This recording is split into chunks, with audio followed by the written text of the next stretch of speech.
Hello friends, దేవర movie review. ఇప్పుడే దేవర movie అయితే చూసి రావడం జరిగింది అనమాట. సో మూవీ ఫస్ట్ ఇంప్రెషన్ అయితే ఓకే అనిపించింది. సో మరీ ఎక్స్ట్రీమ్ లేదు, మరీ లో లేదు అనమాట. సో మూవీలో ప్లస్ పాయింట్స్ ఏంటి, మైనస్ పాయింట్స్ ఏంటి, నాకు నచ్చిన ఎలిమెంట్స్ ఏంటి అనేది ఈ వీడియోలో అయితే క్లియర్గా మాట్లాడుకునే ప్రయత్నం చేద్దాం. ఫస్ట్ అనిరుద్ బీజం మీకు మెంటల్ మాస్ ఎక్కుతుంది అనమాట. మీరు ఒర్రొద్దురా అని మీరు ఎంత కంట్రోల్ చేసుకున్నా కూడా కంట్రోల్ కాదు. ఆ థియేటర్లో అయితే ఒర్రుతూనే ఉంటారు, నాన్ స్టాప్ ఒర్రుతూనే ఉంటారు. తన బీజం పడ్డ ప్రతిసారి గూజ్ బంప్స్ వచ్చిన సీన్స్ అయితే చాలా ఉన్నాయి అనమాట. మీకు ఫర్ ఎగ్జాంపుల్ ట్రైలర్లో మీకు ఆయుధ పూజ సాంగ్ అదొకటి, అండ్ ట్రైలర్లో ఒకటి ఉంటుంది కదా, దేవరు ఒక కత్తిని పట్టుకుని ఒక షిప్ మీద నిల్చుంటాడు. సో అది, and interval fight, and glimpse లో ఉన్న ఫైట్స్, సో ఇవన్నీ కూడా మీకు పిచ్చెక్కుతాయి అనమాట. ఎలివేషన్స్ అయితే నెక్స్ట్ లెవెల్ ఉంటాయి. దాంతోపాటు అనిరుద్ బీజియం, రత్నవేలు సినిమాటోగ్రఫీ ఉంటుంది, నెక్స్ట్ లెవెల్ ఉంటుంది అనమాట. సో ఈ మూవీలో అయితే చాలా ప్లస్ పాయింట్స్ ఉన్నాయి, దానికంటే కూడా కొన్ని మైనస్ పాయింట్స్ అయితే ఉన్నాయి అనమాట. సో అవి తర్వాత డిస్కస్ చేసే ప్రయత్నం చేద్దాం. ఏంటి రా నెగిటివ్ మాట్లాడుతున్నాం అని మీరు అనుకోవచ్చు. నెగిటివ్ కాదు, ఉన్నది చెప్తున్నా, ఫ్యాన్ ఉండాలి మనం అయితే. సో మీకు అంత డౌట్ ఉంటే ఇన్స్టాగ్రామ్లో దేవరా రివ్యూస్ పెడతారు కదా మీమ్స్ పేజీలో, సో దాని కింద పోయి కామెంట్స్ చూడండి, మీకే తెలుస్తాయి. సో ఫస్ట్ స్టోరీ గురించి మాట్లాడుకున్నట్లయితే కొందరు ఉంటారనమాట. సో వాళ్ళైతే సమరీ అంటే freedom fighters like kind of అట్లనమాట. అంటే వాళ్ళు కొద్దిగా ధర్మం కోసం ఆయుధాలు పట్టుకొని యుద్ధం చేస్తూ ఉంటారు. వాళ్ళ పూర్వీకులు దేవరా అండ్ భైరవ.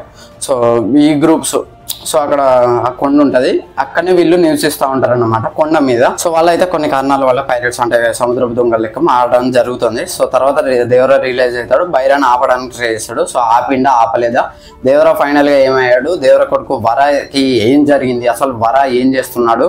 సో ఇదంతా మీకు తెలియాలంటే ఖచ్చితంగా మీరు మూవీ చూడాలి. క్యూరియాసిటీ పాయింట్స్ అయితే చాలా ఉంటాయి. ఇంటర్వెల్ ఉంటుంది కదా, నెక్స్ట్ లెవెల్ ఉంటుంది అనమాట. అండ్ ట్విస్ట్ కూడా ఉంటుంది క్లైమాక్స్ లో, అది నేను రివీల్ చేయకూడదు, బట్ అది అంతగా ఎక్కలేదు. సో అది తెలుసుకోవచ్చు. అండ్ దాంతోపాటు ఎన్టీఆర్ గారు కూడా చెప్పారు లాస్ట్ 40 minutes, అంటే లాస్ట్ హాఫ్ అన్ అవర్ ఏదైతే ఉంటుందో, సో అయితే వేరే నెక్స్ట్ లెవెల్ ఉంటుందని చెప్పారు. సో అయితే నాకు అనిపించింది. బట్ లాస్ట్ ఫైట్ ఏదైతే ఉంటుందో, లాస్ట్లో ఒక ఫైట్ ఉంటుంది, అది అంతగా నాకైతే ఎక్కలేదు. చాలా మందికి కూడా అన్నారు, బట్ అదే రిపీట్ అవుతా ఉంటుంది అన్నట్టు, చేసిన ఫైటే చేస్తూ ఉంటాడు. సో అదైతే నచ్చలేదు చాలా మందికి. అండ్ ఆ ట్విస్ట్ కూడా అంత ఎక్కలేదు అనిపించింది. ఇంకొకటి ఉంటుంది, సో అది నేను చెప్పకూడదు, స్పాయిలర్ అయిపోతుంది. సో అది మూవీ ఓటీటీలోకి వచ్చిన తర్వాత మాట్లాడుకునే ప్రయత్నం చేద్దాం.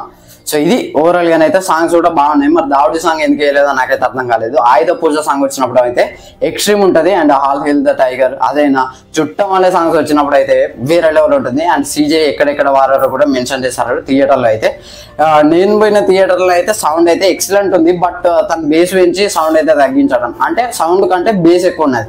సో అప్పుడు క్లారిటీ లేదు, తగ్గిపోయింది అనమాట. కొన్ని థియేటర్స్లో అయితే బాగా వచ్చింది. సో అది చెప్పుకోవచ్చు మనం ఆబ్వియస్గా, ఎందుకంటే నేను పోయిన థియేటర్లో సౌండ్ ఎక్కువ ఉంది, చాలా డిస్టర్బెన్స్ వచ్చింది. ఇంటర్వెల్ సీక్వెన్స్ వచ్చినప్పుడు అయితే అక్కడ జరిగే సౌండ్కి ఇప్పుడు మనం పక్కన మాట్లాడుకున్నా ఈనవాడేది అంత సౌండ్ అయితే వచ్చింది అనమాట. సో విజువల్స్ అయితే నెక్స్ట్ లెవెల్ ఉంటాయి. మీకు ఆ గ్రాఫిక్స్ అయినా ఎక్కడ కూడా కానరాదన్నమాట. అంటే ఈ గ్రాఫిక్స్ రానట్టు మీకు ఎక్కడ అనిపించదు, చాలా రియలిస్టిక్గా ఉంటుంది. కాకపోతే సెకండ్ హాఫ్ కొద్దిగా లాగ్ అనిపించింది నాకైతే. ఇదైతే మనం ఖచ్చితంగా మాట్లాడుకోవాలి. సో ఇదైతే ఫ్రాంక్గా చెప్పుకోవచ్చు. సో ఫస్ట్ హాఫ్ మాత్రం నెక్స్ట్ లెవెల్ ఉంటుంది. సో ఈ మూవీ మొత్తం ఫస్ట్ హాఫే కాబట్టి, అంటే 2 parts కదా, సో ఇది ఫస్ట్ హాఫే, సెకండ్ హాఫ్ ఇంకా మనం చూడలేదు. సో అదైతే చూడాలి.